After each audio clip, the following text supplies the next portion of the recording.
So, why are so many Americans off track when it comes to their retirement planning? Well, stay tuned to find out. You're listening to the Retirement Income Source, where it truly is all about the income.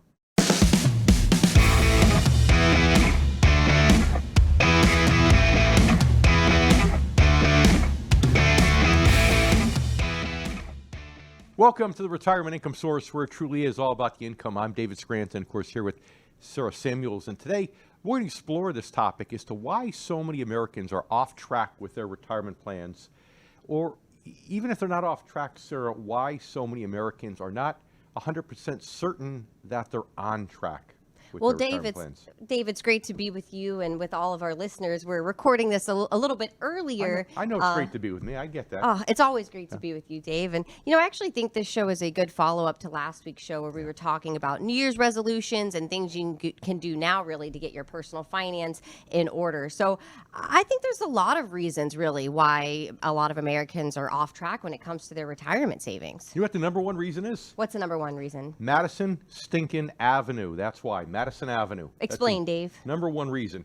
Well, you grew up being accustomed to television commercials and radio commercials. The 90s, that's right. Where it's like, hey, buy this car, it's $199 a month, or buy this boat, it's $259 a month, or buy this mattress and get, zero interest for 36 months.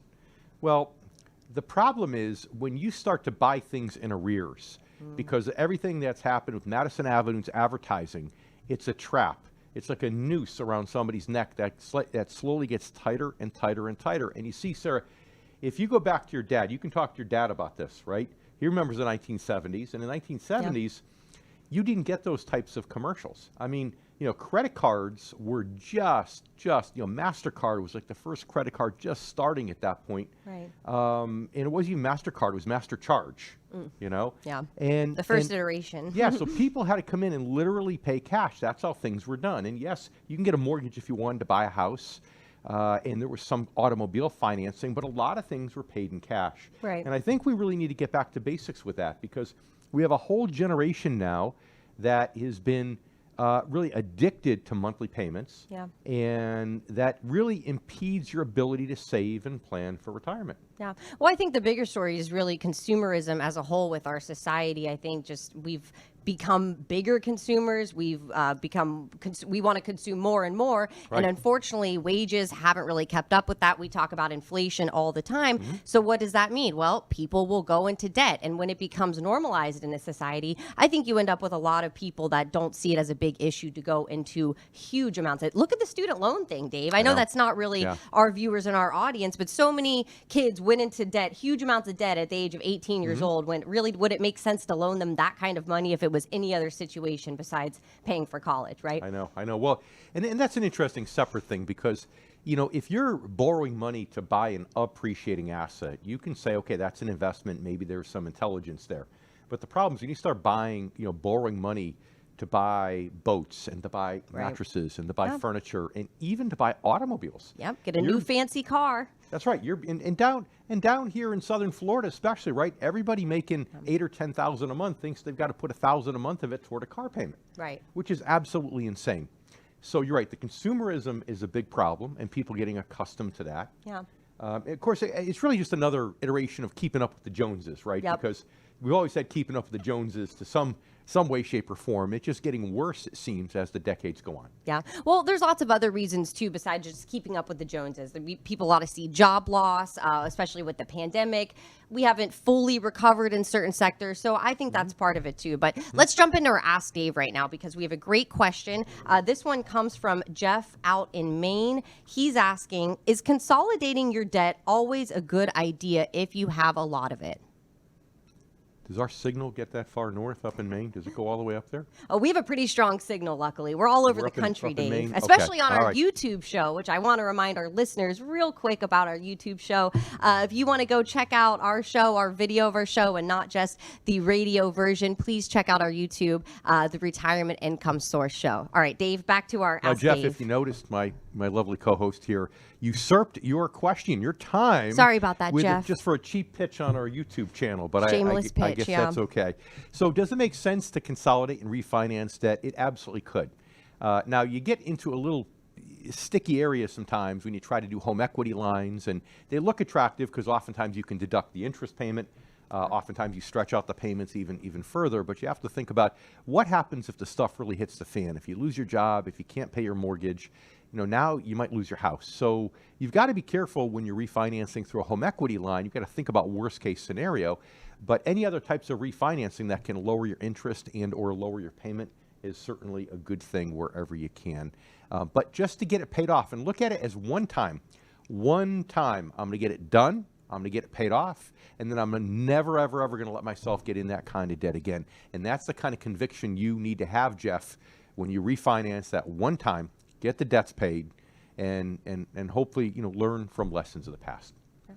Well, Jeff, thank you very much for sending in your question, and I'm sorry about my shameless pitch. If any of our other listeners or our YouTube viewers out there have a question that you'd like Dave to answer, all you have to do is email us at askdave@theretirementincomesource. That's SOURCE.com. You're listening to the Retirement Income Source, where it truly is all about the retirement income. Despite my little tangent about student loan debt and consumerism, it's really about retirement and, of course, generating income in retirement. So Dave and I today are talking about debt. We're talking about why people aren't really saving for retirement and how you can get back on track. So I think there's other reasons too. I think there's some psychological reasons, Dave. Maybe people feel overwhelmed.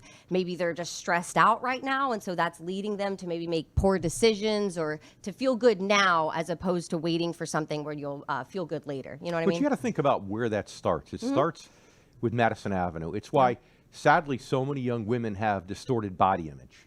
That unless they have 3% body fat, they're not beautiful. And that's just ridiculous. 3%. But it's because of all the advertising, I mean, Cosmo magazine is a product of Madison Avenue, right? So it goes into other areas, right? And then you get people, even for men. I mean, you look at men, look at the Liver King, right? The whole Liver King scandal recently, right? This guy, he's on steroids, he's juiced out of his mind, and he's in great shape. And I just eat organ meats, that's all. So now every young boy thinks, oh, well, I can look like that too. And yeah, you can look like that artificially.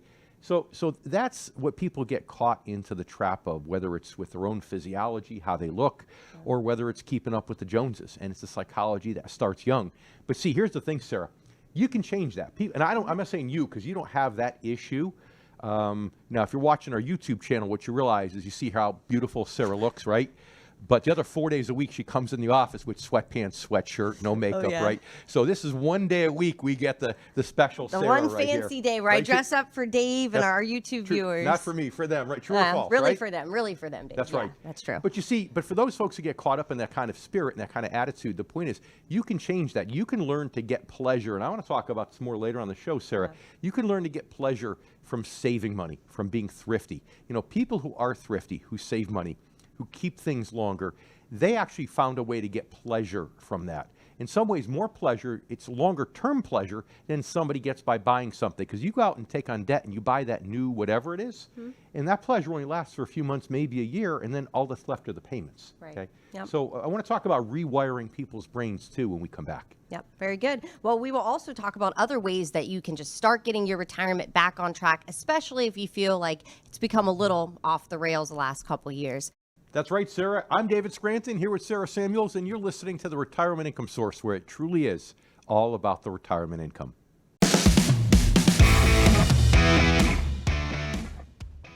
Welcome back to the Retirement Income Source, where it truly is all about the retirement income. I'm Sarah Samuels, and I'm here with Dave Scranton, and today we're talking about ways to get your retirement back on track, as well as some of the reasons as why it may have gotten off track within the last few years. So far, we've talked a little bit about debt. We've also talked a lot about this consumerism culture, especially what we're seeing in our society lately, where it's keeping up with the Joneses. And of course, we have Madison Street working hand in hand with Wall Street to come up with all different ways to finance new goods.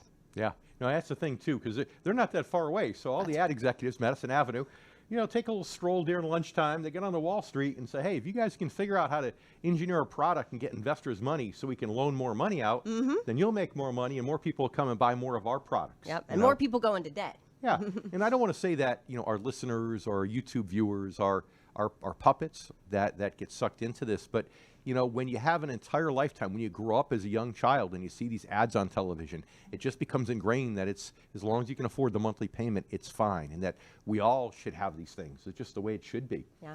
Well, we like to think that we won't fall victim to this mindset, right? But it's hard when that's all you see on billboards, that's all you see in magazines, that's all you see on television. So it's really easy, I think, to become susceptible to this way of thinking. Yeah, and we have, because we live up north and we live down here, right? We have several cars, right? But our cars are a 2008, a 2011, a 2012, and yes, we have one 2020.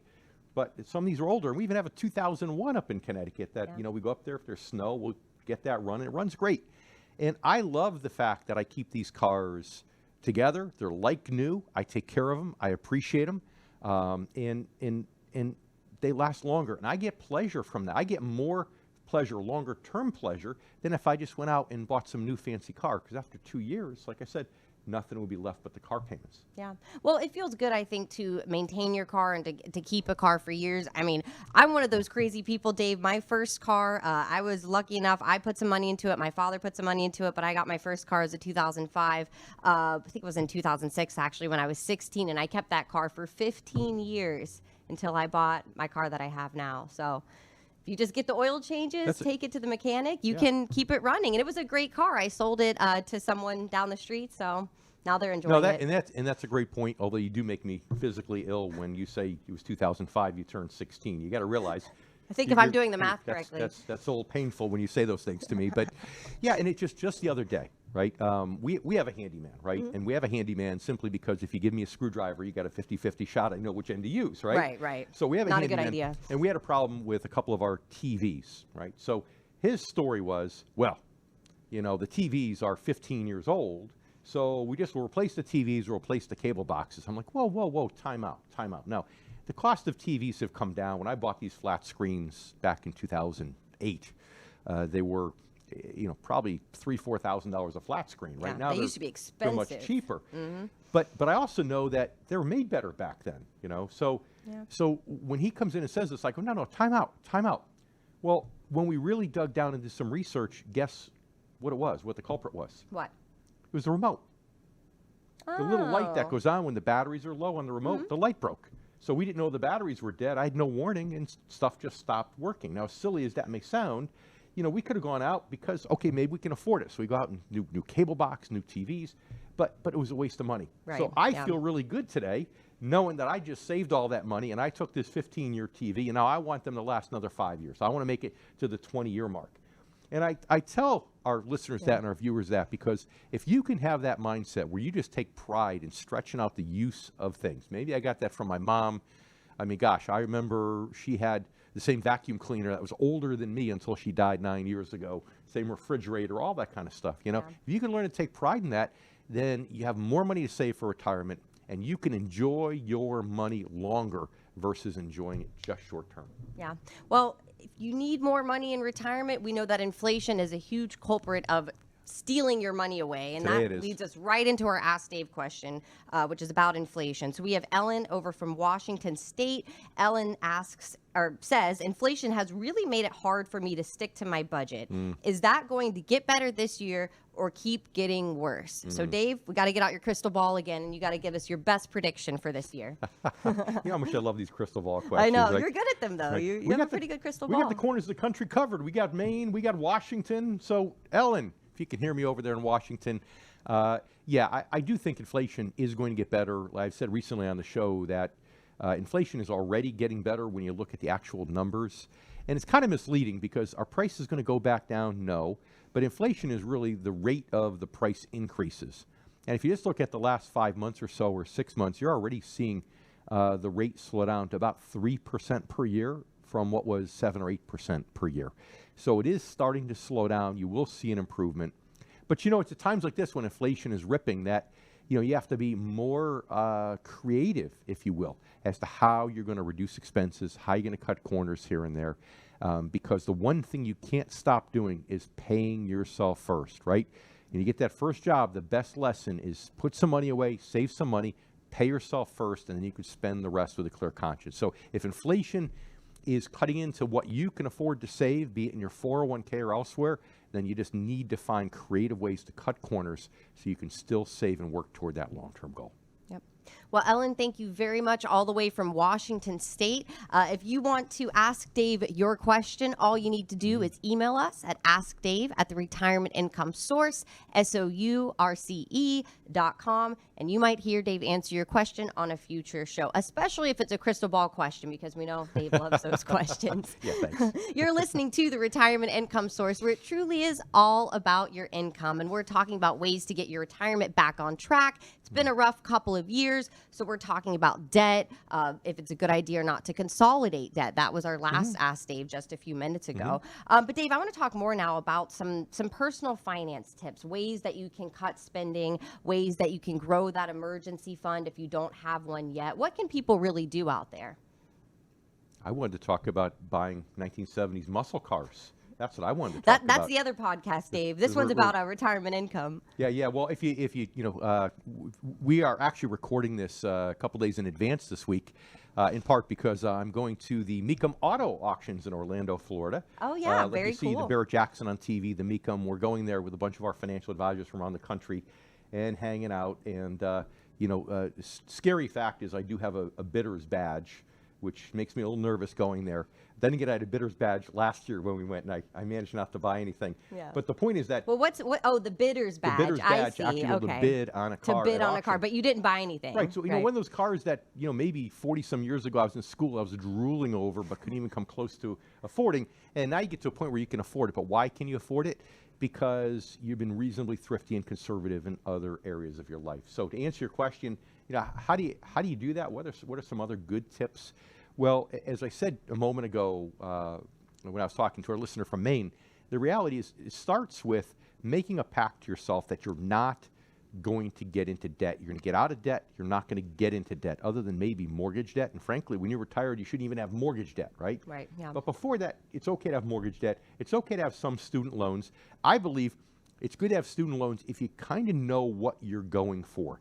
But if, to me, and this is my personal opinion, Sarah, if a child is getting pushed into college by the parents and isn't really motivated to go, and that child doesn't really know what direction they want to go in, then I just think it's a mistake, because now you're spending money on something that has an uncertain outcome. But if a child's motivated to go, or if a child knows what they want to do, like me, I always wanted to be a doctor, and I knew that, right? Yeah, I could see you as a doctor, Now, of course, Dave. I never became a doctor, Yeah. right? But that's an example where, okay, if you're going to You invest... kind of are a doctor, though. You're like a financial doctor almost, Okay, all because right. I could see, maybe I'm going a little crazy with my metaphor, but I could see some similarities between what you do as a financial advisor, as an income specialist, and what a doctor does. That's right. That's right. Absolutely. And primary care doctor has to be holistic, right? Right. And we have to be holistic in terms of how we talk to people. So does that mean you're going to refer to me as Dr. Dave for the rest of the show? I'm thinking about it. I might. I really appreciate I might that. refer to you as Dr. Dave the rest of the day. I mean, just even. out of respect, I think that'd be pretty cool. Dr. Yeah, but- Scranton. I yeah. like that. But if you're doing that because somebody is going to go and have the potential to make some money, then that interest is an investment.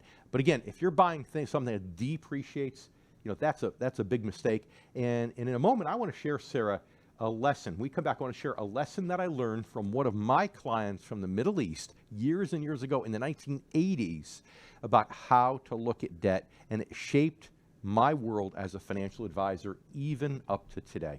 Very good.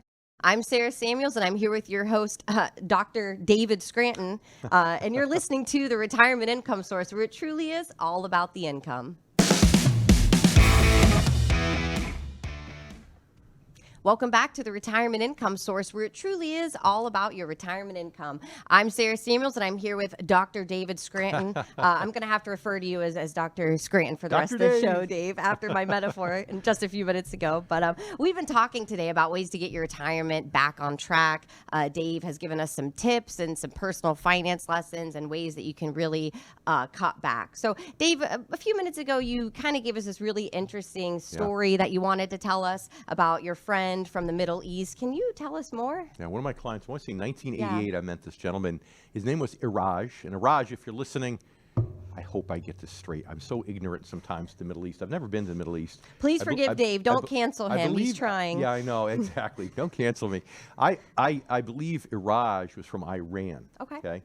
So when we started working together, he said he had no debt, right? And then I started digging deeper, as a good financial advisor will do, starting to ask what's called fact-finding questions and getting all the data. And we started going over his budget. And he said, well, here's my car payment. And his car payment was like $300 a month or whatever it was back then. And I thought, whoa, wait a minute. You said you had no debt, right? And that's a big thing in the Middle East, by the way, is debt, paying interest is paying or earning interest is almost sinful money in that culture, right? Earning interest is actually sinful money. So if you're going to invest, you have to speculate in things that you can have some capital gain potential that have some risk, because otherwise it's considered lazy or slothful money. Same is true with paying interest, right?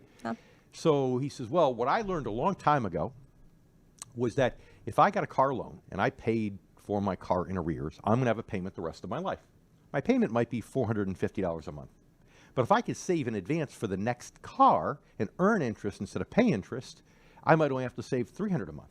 So once I get past that first car where I'm paying off the last one in arrears and I'm saving for the next one, once I get past that first one, now after that, I've reduced my car payment by 1/3 every single month for the rest of my life.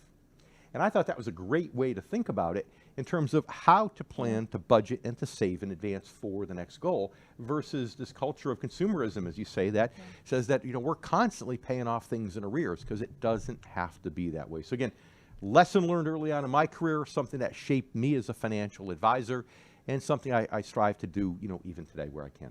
Yeah. Well, it's a pretty interesting story, Dave. Yeah. You got a lot of good stories. We gotta pull more stories out of you, I think. Yeah, it's one of those things when you've been doing this for 35 years, Sarah, you just get, I'm blessed to have learned things from my clients. I'm sure my clients have learned a lot from me too, but I'm blessed to have learned a lot from them just in terms of psychology.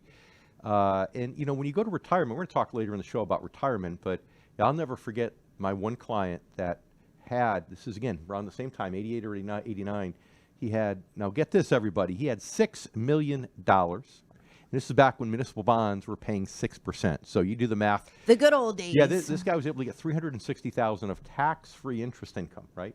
He was living off $150,000, but when he went to retire, he was petrified that he'd run out of money, even though mathematically it was impossible. And this is a smart guy. He was a top executive with the company. But the point is, when you go into retirement, it's a big emotional transition. And you need income to really make that transition, which is why I want to talk about it in just a bit. Yeah. Well, I think a lot of smart people, Dave, they deal with that fear of, I'm going to run out of money. And I think for a lot of people, they just really don't want to be a burden. Like I know with my own family and my own father, he's done pretty well for himself. He's educated me pretty well with finances and that sort of thing. But one of his huge concerns is he does not want to be a burden on me or my siblings.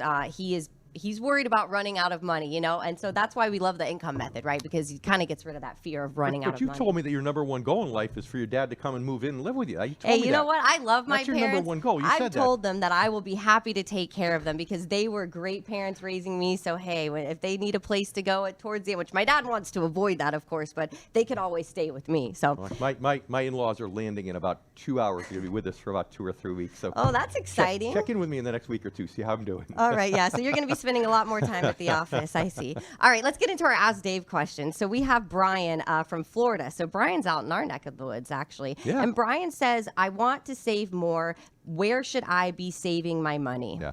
Well, Brian, great question. And I'm going to answer it. I don't know if this is what you're referring to, how I'm going to answer it, but I may surprise you and answer it in a different way. You might be thinking stocks and bonds, but I'm going to think about types of accounts. Okay. So the first thing somebody wants to do. Yeah, give us a rundown, Dave. What are the good accounts? The first thing, you want to match. If you're getting matching in a 401k plan or anything like that, you want to maximize the matching. Now, depending upon your tax bracket, you may want to put in more than just what's getting matched. Because, if you're in a 30-something% tax bracket, and now Brian's not in a state that has a state tax, thankfully, we're down here in Florida, right? Yep. Florida's great. but if you have a state tax, you could be up in the 40% bracket. So you're still getting a good match. You're just getting a match from the federal government by putting pre-tax dollars in, okay? But Brian, you also want to have a balance between money that's before tax money, that when you retire, every penny that comes out of that account is taxable. You want to have a balance between that and money that you can access tax-free. So you also want to take advantage of Roth IRA contributions, right? Some few 401ks allow Roth 401k contributions, but most don't. But you can for most people, you can still do at least a Roth IRA contribution. If your income's too high and you can't do that, this may sound crazy, but one of the things that I've done early in my career, and I don't do this anymore, I'm not in the life insurance industry, but by buying an overfunded life insurance policy that's designed as an investment, as crazy as it may sound, that was coined, I think, in the Wall Street Journal several years ago, maybe decades ago, as the rich man's Roth, where if you have too much income where you can no longer do a Roth contribution, you could put some money in that type of instrument and access those monies tax-free down the road.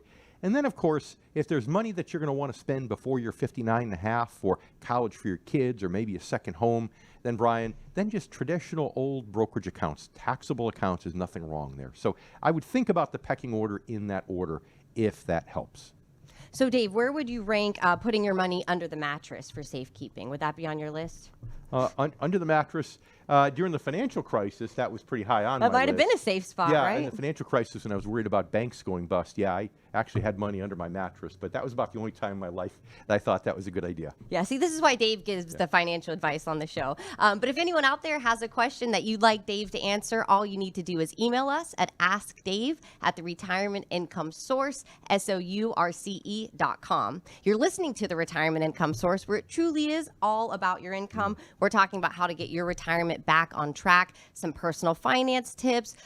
Dave just kind of gave us a great list of different places where you should be saving money if you actually want to put your money in an account somewhere to actually save some money, make some money.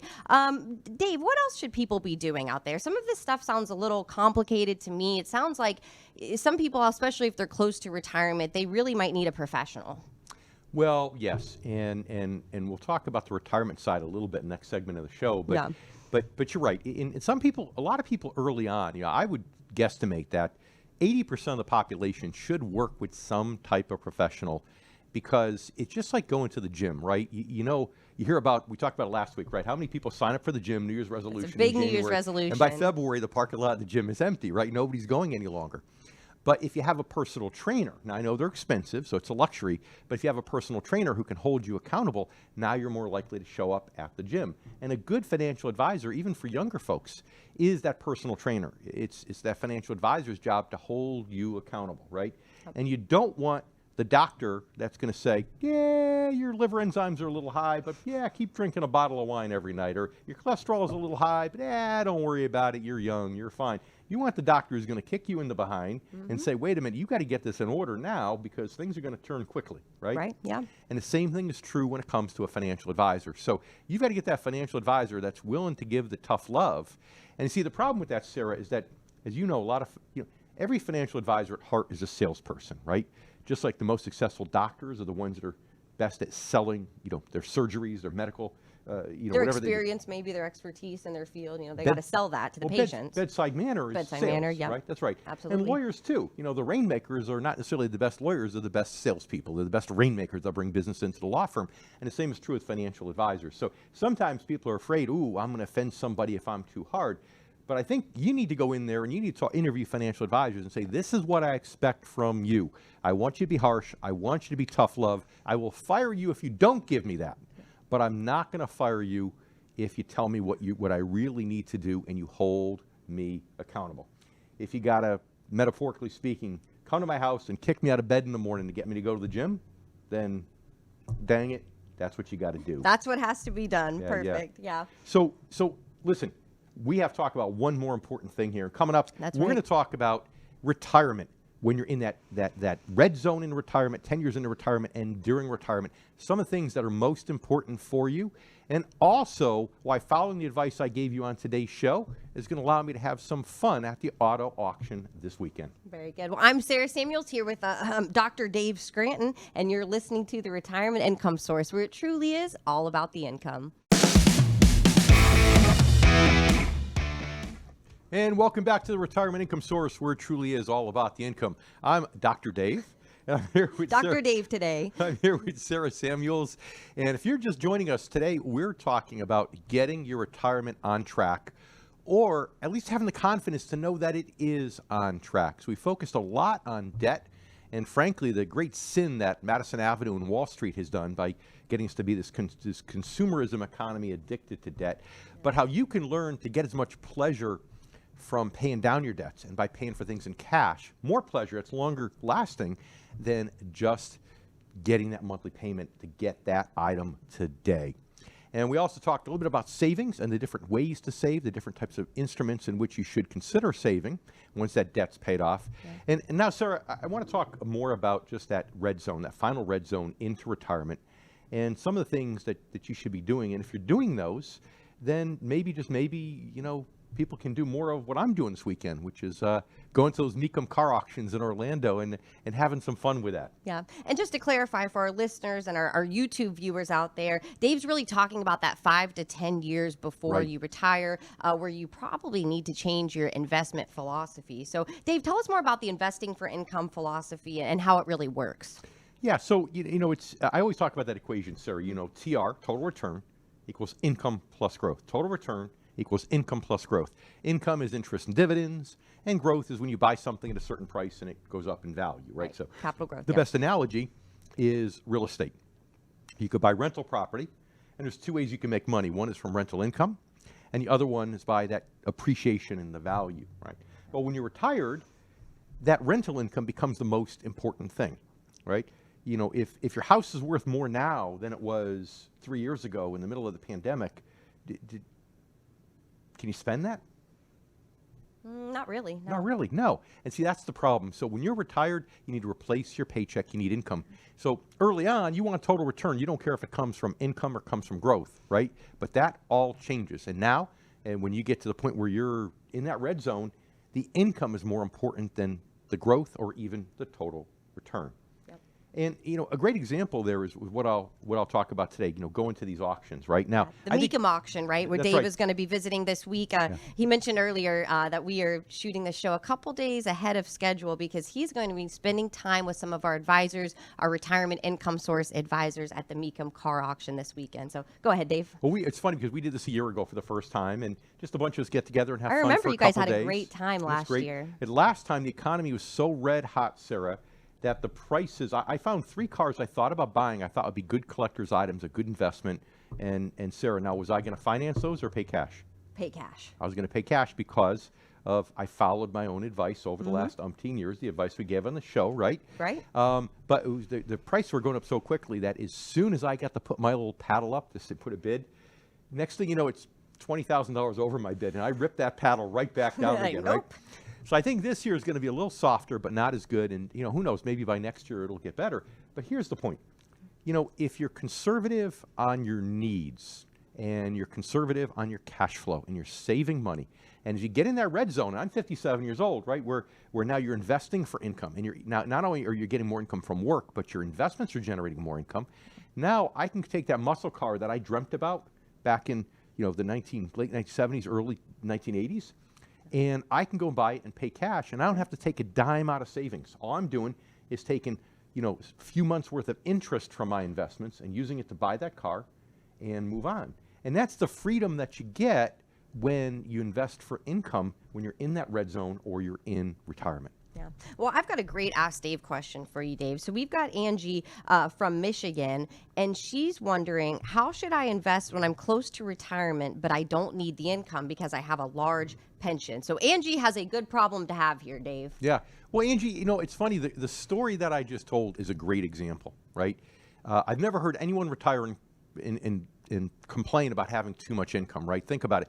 The ideal retirement from an investment standpoint is to have more income than you need every single year for the rest of your life, right? Because that income is a renewable resource. Right. And you may say, I don't want to spend it, and I want to just reinvest it. Or you may say that, hey, I want to take that income every year and I want to give a good part of it to a nice cause, whether it's curing cancer, whether it's helping children, whether it's just tithing in the church, whatever you want, you can use that money for. If your kids or grandchildren need help, you can use the income for that. You can put money in a 529 college plan for your grandchildren using that income that you don't need. If one year you get a wild hair and you want to take a 2-month cruise, well, heck, you could take that income and have a nice fancy cruise, right? But the point is, that's a renewable resource, so you can use that for anything. Now, I happen to be a guy, so I happen to like the exotic cars, right? So I you know, Teresa called me the other day. She said I was a caveman, and was kind of offended by that. I said, what are you talking about? She said, well, you're just a guy's guy. I'm like, okay, maybe, I guess. She might have a point there, Dave. A little bit of a point. Yeah, You eat raw potatoes, raw eggs, just like a caveman. Yeah, Dr. Dave the caveman. Dr. Dave the I caveman. don't look like the Liver King, but that's all right. Raw eggs, no big deal. But yeah, it's the point is that, for me, taking that income, taking some of the interest and dividends for part of a year and using it to buy that car that I dreamt about from the 1970s, that might also be an investment like a piece of art. Hey, why not, right? But if I had to dip into principal in my retirement savings, I couldn't do that. And the same is true here. So just you got to think a little more creatively about what you can do with that renewable resource if you're retired and you know it's coming in each and every year. Yeah. Angie, thank you so much for sending in your Ask Dave all the way from Michigan. And if any of our other listeners or our YouTube viewers out there have a question that you want Dave to answer on a future show, all you have to do is email us at askdave@theretimeincomesource, SOURCE.com. You're listening to the Retirement Income Source, where it truly is all about the income. And here we're with Dr. Dave Scranton. I'm Sarah Samuels, and we've been talking a lot about ways to get your retirement back on track, including this investing for income method and why it's important to really change your philosophy about investing as you enter that red zone, that 5 to 10 years from retirement.